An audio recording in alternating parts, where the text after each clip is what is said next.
എന്താ പേര്? കോട്ടയം ജില്ലാ പഞ്ചായത്തിന്റെ വൈക്കം ഡിവിഷൻ മെമ്പറാണ്. പേര് PS പുഷ്പമണി. 4 വർഷം health and education standing committee chairperson ആയിരുന്നു. കാര്യങ്ങളൊക്കെ നേരെ പോകുന്നുണ്ടല്ലോ. നന്നായി പോകുന്നു. അപ്പോൾ നമ്മുടെ കുട്ടികളെയൊക്കെ ഇവിടെ വൈക്കത്തെ പരിസര പ്രദേശത്ത് ഇഷ്ടം പോലെ കഞ്ചാവ് പ്രചരിക്കുന്നു എന്നാ പറയുന്നത്. ചെറിയ കുട്ടികൾ അങ്ങനെ വൈക്കത്ത് മാത്രമല്ല എല്ലായിടത്തും ഉണ്ട്. വൈക്കത്ത് അങ്ങനെ ഒരു ജലദോഷമൊന്നുമില്ല. അത് പൊളിക്കണം. തീർച്ചയായും ഉറപ്പായിട്ടും ഉണ്ടാവും കൂടെ. പിന്നെ എന്നെ പൊളിക്കാം. ഒരു ഗാനരചയിതാവാണ്. ഒരു 4 വരി കവിത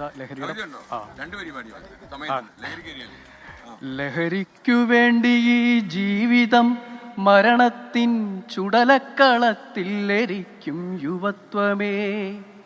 മാനവ സ്നേഹം മനസ്സിൽ നിറയ്ക്കുക, സത്യമാം നിത്യമാം ആദ്യന്തലഹരി അമ്മ മുലപ്പാലിൻ ഉണ്മയെന്നറിയുക. ജീവിതം ജീവിതം അതുതന്നെ സ്നേഹത്തിനമൃതമാം ലഹരി എന്നറിയുക. ശ്രുതിശുദ്ധം. പേരെന്താ? ജയകുമാർ കെ പ്രസാദ്. അട്ടുകാരനാണോ? ഗാനരചയിതാവാണ്. വയലാർ ശരത്ചന്ദ്ര ഓർമ്മയാകട്ടെ അല്ലേ? നമുക്കിനിയിപ്പോൾ അതല്ലേ പറയാൻ പറ്റൂ. അപ്പം നമുക്കൊരു കാര്യം ചെയ്യാം. നമുക്ക് ഇനി നമുക്ക്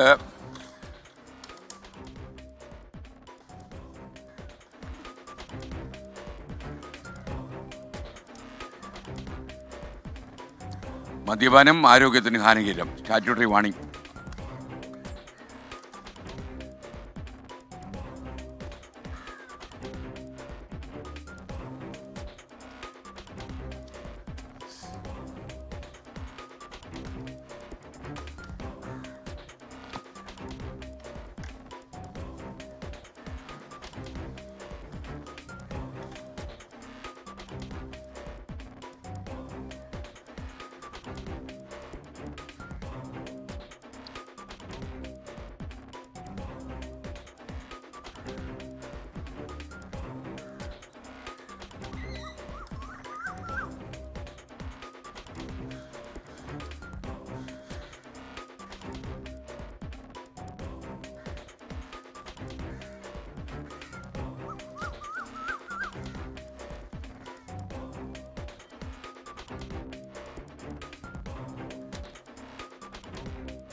ഓക്കെ, ഗംഭീരമായി. ഈ കാലിന് മോട്ടോർ വാഹന വകുപ്പ് എന്തെങ്കിലും ബന്ധമുണ്ടോ? എഴുതി വെച്ചിരിക്കുന്നത് ലഹരികൾ ഉപയോഗിച്ച് വാഹനം ഓടിച്ചാൽ നിങ്ങളുടെ ജീവിതം എൻ്റെ കയറിൽ തീരും. മോട്ടോർ വാഹന വകുപ്പും കാലിനുമായിട്ട് എന്താ ബന്ധം? നമ്മളാണല്ലോ അവരെ കൊണ്ടുപോകാൻ വരുന്നത്. അല്ല, മോട്ടോർ വാഹന വകുപ്പിൽ നമ്മുടെ പോസ്റ്റ് ഉണ്ട് അല്ലേ? പോസ്റ്റ് ഉണ്ട്. നല്ല സൂപ്പർ അഭിനയമായിരുന്നു. നിങ്ങൾ ഈ കൈയൊക്കെ വെച്ച് തേക്കുന്നുണ്ടപ്പോ എനിക്ക് ഒരു ജീവനുള്ളതെന്ന് തോന്നി. ഉപയോഗിച്ച് പരിചയമുണ്ടോ? ഇല്ല ഇല്ല. ഉറപ്പല്ലേ? ഉറപ്പാണോ? ക്യാമറയിലേക്കൂടെ നോക്കിയേ. അല്ല, അന്തസ്സായിട്ട് ചിരിച്ചേ. ഇതൊക്കെ കാണിച്ചിട്ട് നാളെ വഴിയിലാണ് കിടന്നാലുണ്ടല്ലോ കൊന്നുകളയും.